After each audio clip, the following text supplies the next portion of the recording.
Hi there, Supermom. Elena here, your mommy tantrum specialist. And this episode of the Zen Supermom podcast will be, again, about your relationship with your kids and your dynamic when they're triggering you and you're getting mad, and how to stop being angry and how to stop shouting out. But we will have a look at it from a little bit different perspective than before.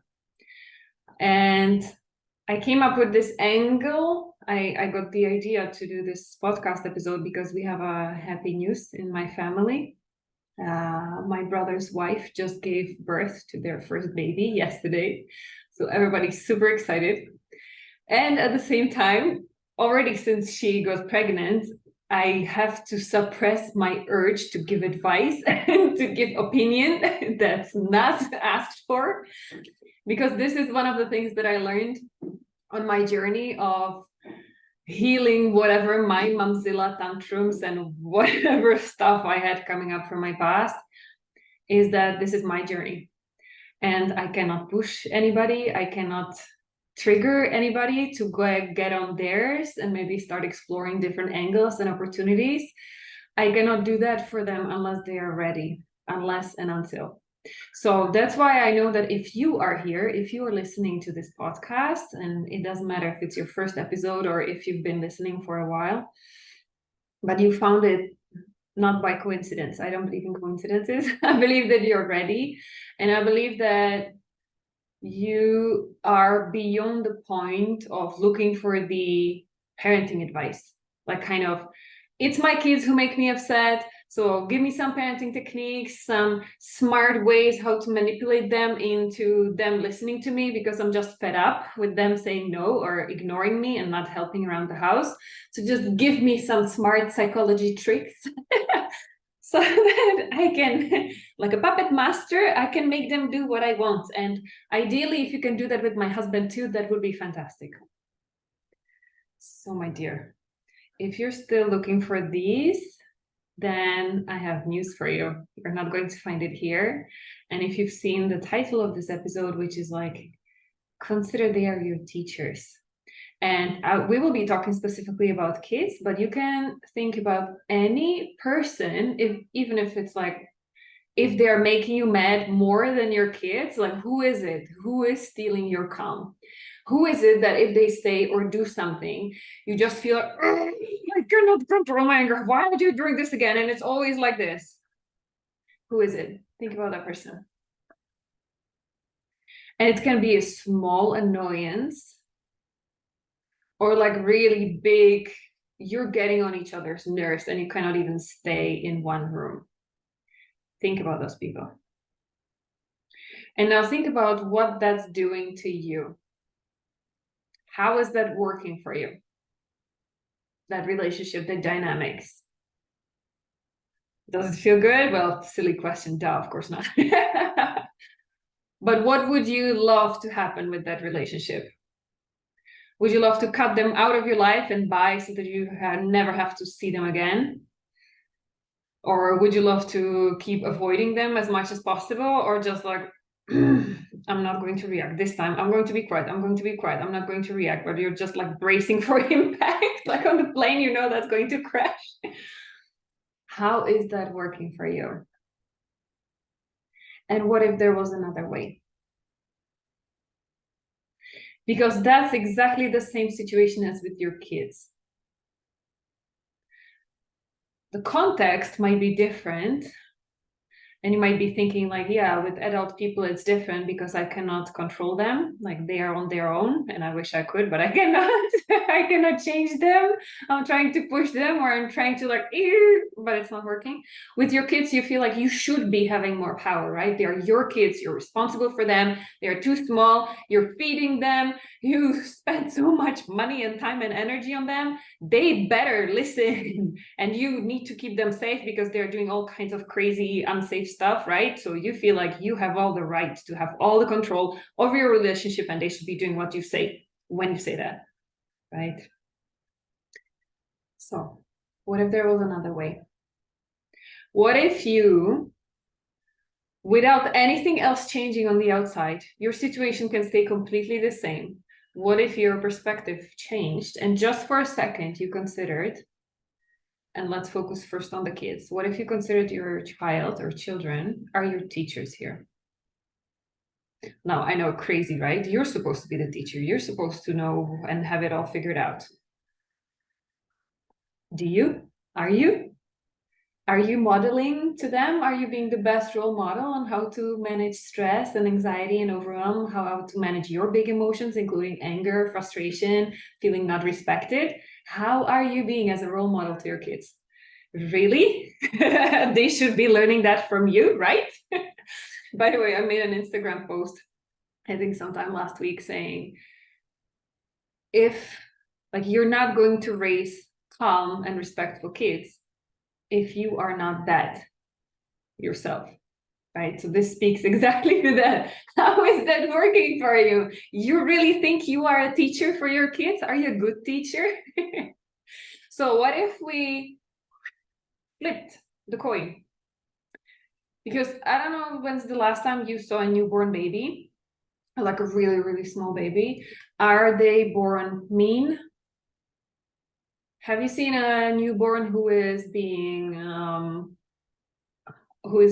abusive, who is being disrespectful towards the parents, who is being like, yeah, I said it, like mean, trying to do things just to make you mad? Have you seen a newborn like that?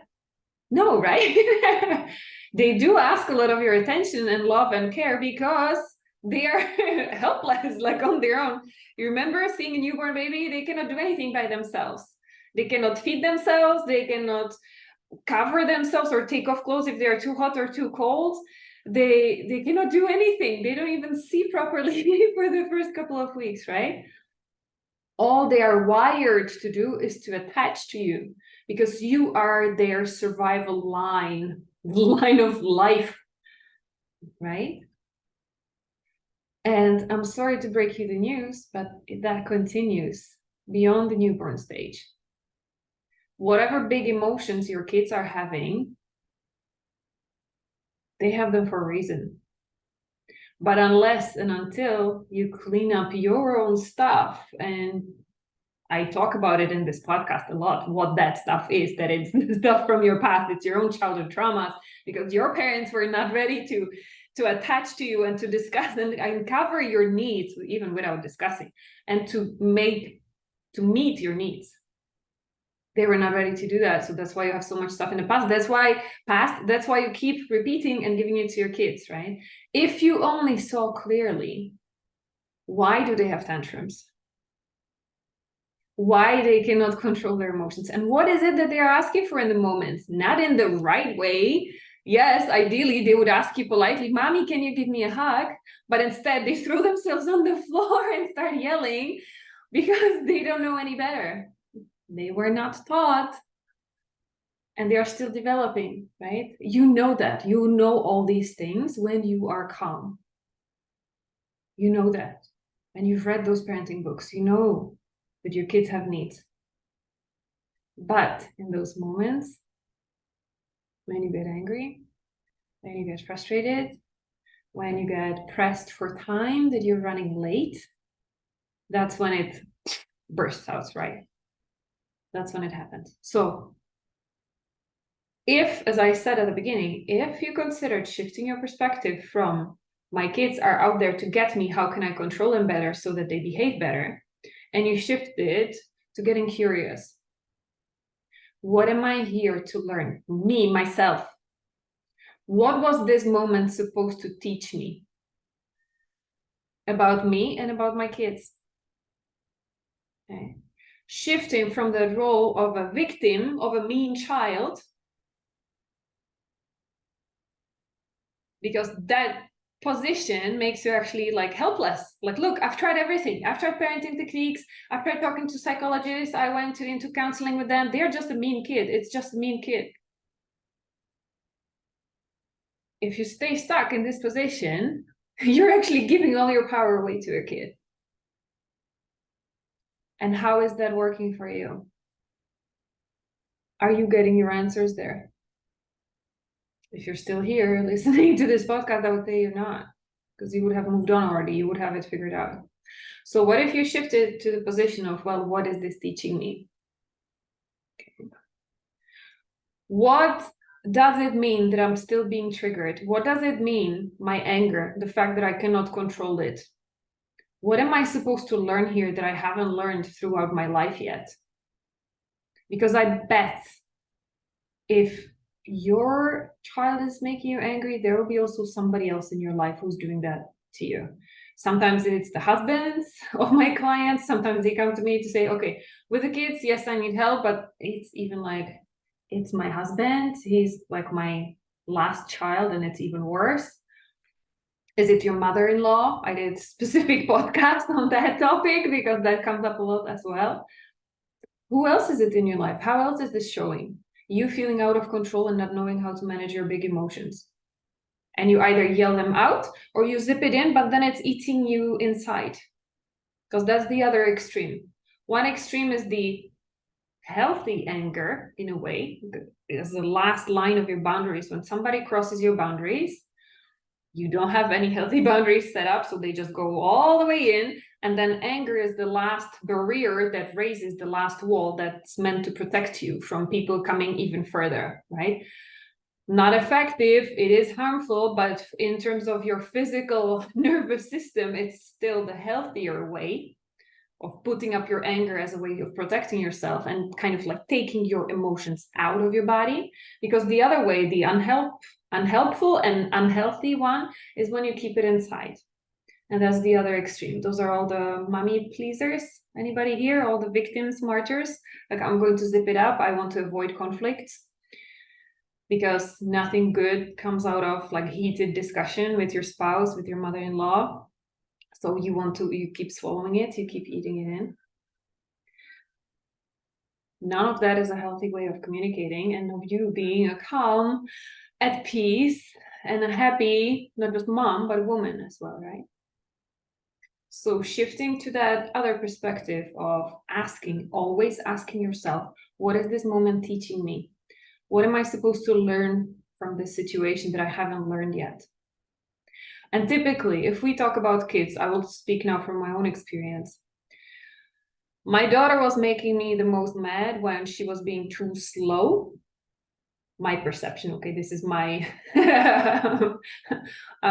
from sharing from my point of view, she was being slow. When I look at it, when I'm not triggered, when I'm not angry, I see she was just being herself. She was being a child who was enjoying her trouble-free life, okay? But from my perspective, that's what triggered me, because at the time I was pressed. Those were situations when I had to be somewhere very fast and I was getting mad because she was not cooperating, okay? So what is the teaching moment here? Have you been in a similar situation? Are you getting into the same situation every Monday morning or every school morning when you're trying to push your kids? I just had a mom, I think one or 2 weeks back, we were in a one-to-one session and she was complaining that this is what's happening for them every day. She's a recently separated mom of 2 boys. And she was complaining, this is when I lose it the most often in the morning, because the older son, he just takes over the bathroom for more than half an hour. And so that means that all of us are late afterwards. So I said, well, okay, so what is this teaching you? And she said, yeah, my ex said I should put I should take out the lock from the door so that he cannot lock himself up and I can just like drag him out. I said, well, okay, that's one way of doing it. How about another way? And we came to a conclusion, well, setting boundaries. My dear son, you have all the freedom you want as long as you respect the freedom and the rights of others. So do you want to spend half an hour in the bathroom? So then how about you wake up half an hour earlier before we are there with your younger brother? And in that case, like, I want the same for you. I want you to enjoy the luxury of having the bathroom just for yourself without having to rush, while having the key in the door, like, to be sure that nobody can come in. I want that for you because I know how important that is for me. So if you want to have it because there are more of us in this family, how about you wake up half an hour earlier? Because if you keep waking up at this time, it's going to be 10 minutes max so that we can all make it work and be out of the door in time. Because all I want for us is to have a nice, peaceful, loving morning so that we start the day right. Because how does it feel to you when I'm rushing, when I'm yelling at you the whole morning to get the heck out of the bathroom because we'll be late? How does that work for you? How does that make you feel? Probably not really good when you leave the house and you're feeling like all of this, yeah, mommy is shouting at me and it's like, cringy energy the whole morning. No, let's have a nice morning, right? So how about this? How about we try this? Or do you have any other ideas how we can make it work for you to have a half an hour in the bathroom and for me and your brother still be able to get in the bathroom as well so that we all can leave the house on time, right? Boundaries. And communication, especially if they are older kids, if they're above like 7, 8 years old, you can talk about these things very clearly and you should respect them as a equally valuable discussion partner, right? You want to meet their needs, but that doesn't mean that they have to run over yours. Okay. Does that make sense? Healthy boundaries, you can do that this way.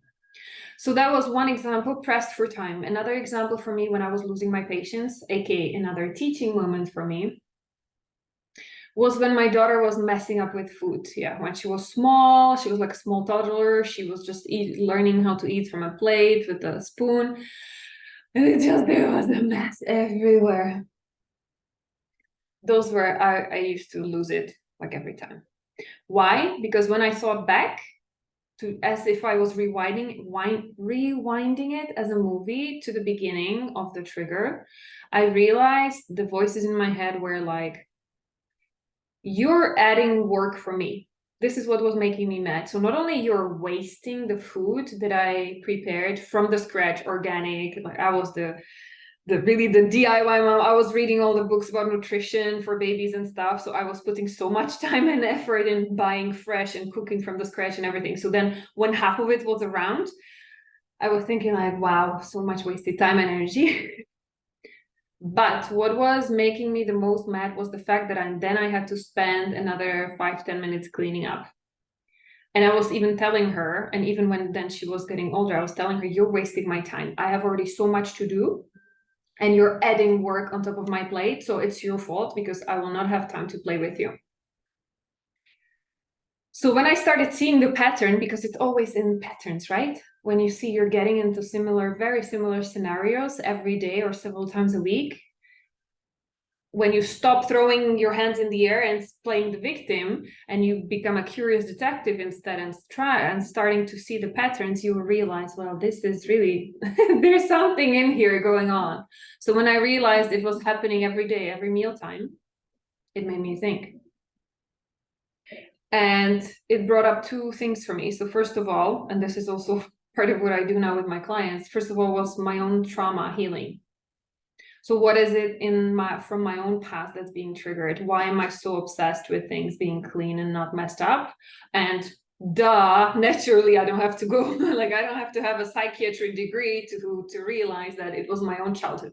I used to be punished for if I was messing up, if things were not being clean, because that's exactly what my mom used to do with me. Like she was shouting at us and she was mad when we messed up and when we put the food around, right? It was even more so in the former Czechoslovakia when I was growing up, we had carpets everywhere. Even in the kitchen, even under the dining table. So can you imagine when you spilled or like splashed food on the ground? Oh, that's why we don't have any carpets here in our home. I have no idea how moms used to do it in these days. Maybe that's why they were so stressed and so, in German they call it pünktlich. Like they were so set on things being clean, because it must have been very difficult to clean stuff up, like clean food from the carpet. I completely get it now as an adult. But yes, it gave me this subconscious kind of like order and a trigger for me to freak out anytime there's food on the floor.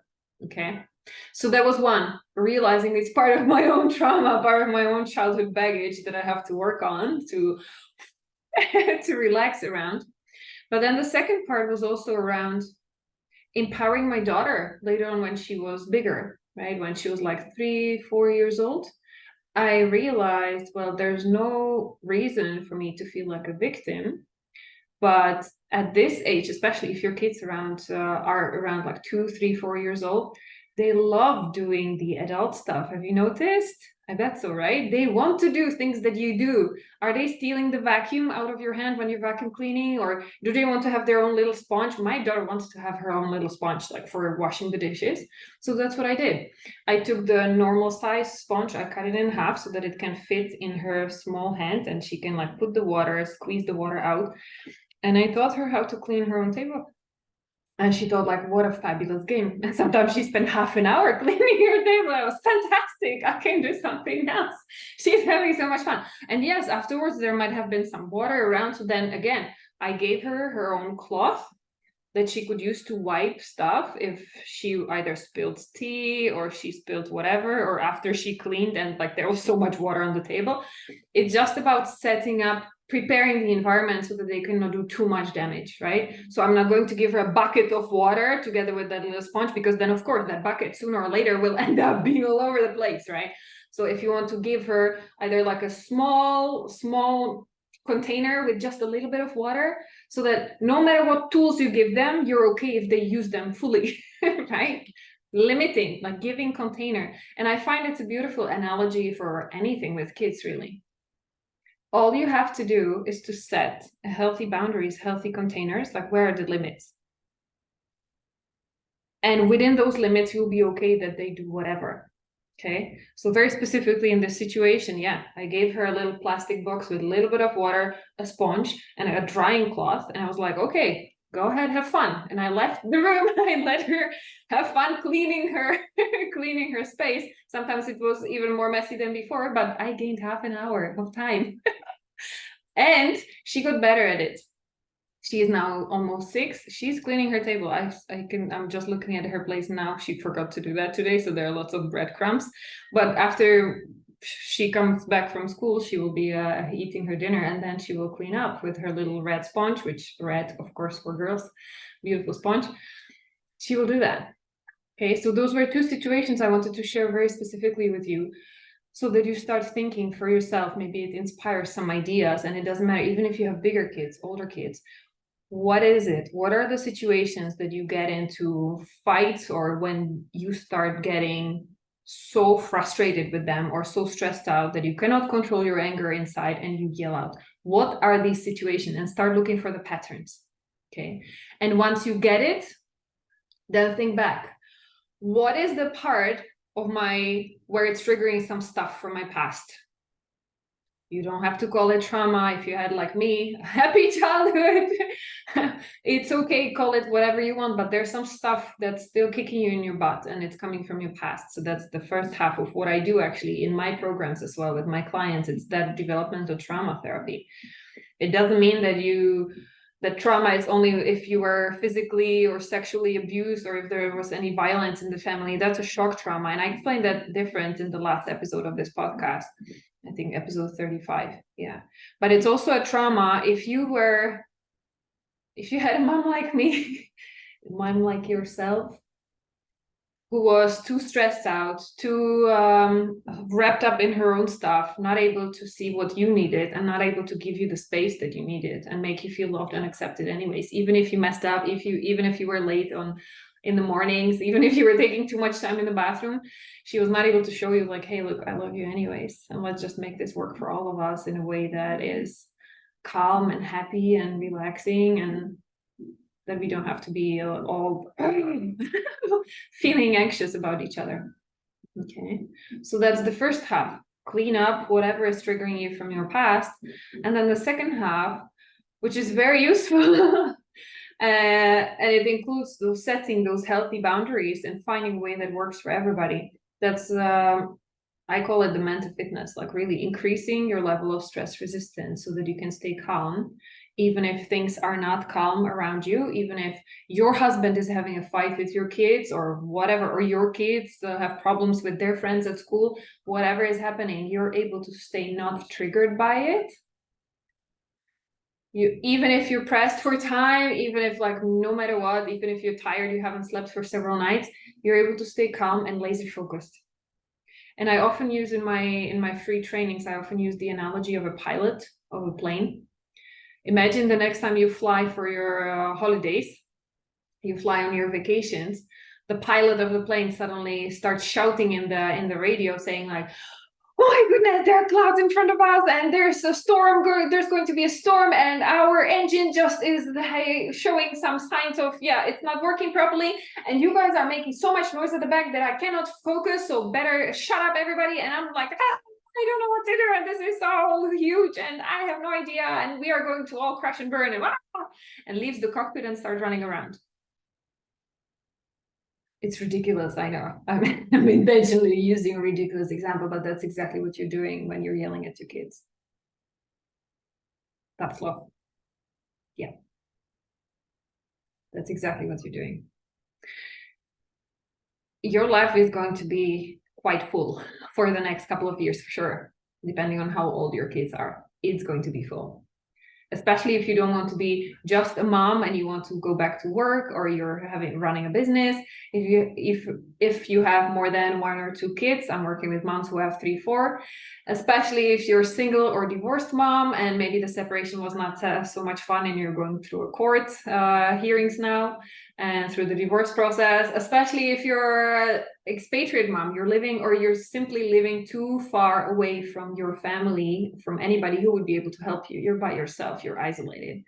Life is going to be tough. But where is your capability of being able to still keep flying the plane and focusing on the next most important thing? And ideally, part of that would be filling your own needs, because yes, another cliche plane analogy, you have to put on the oxygen mask first, otherwise you cannot help anybody else. And then making sure that one of your biggest focuses is your kids, but in that healthy way of keeping healthy boundaries and then giving them freedom within those, right? So how is your ability to do that even under stress or time pressure? Where are you on that? Right? So this is exactly what the Zen Supermom is about. You are the supermom. You will have a lot of things to do in the coming years. You will be busy. But how can you do all of that while taking care of yourself, not just the kids, while being calm and not triggered? Okay. And my suggestion for in this podcast episode was really to start using those moments when you lose it with your kids as teaching opportunities for you to learn. You learn first, because that's the best way how you can help your kids learn as well, right? You know that more than what you say, they learn by observing you, by watching what you do. Every look you give them, every look you give yourself in the mirror, every time you talk about your body, every time you talk about you and your confidence, they hear that and they absorb it and they make a decision. And most likely, usually, whatever you tell them, they just absorb it. For them, that's the way things are. Especially the smaller they are, the less critical their thinking is. There are less filters and they just they stick it right in. And that's what they will live their life with.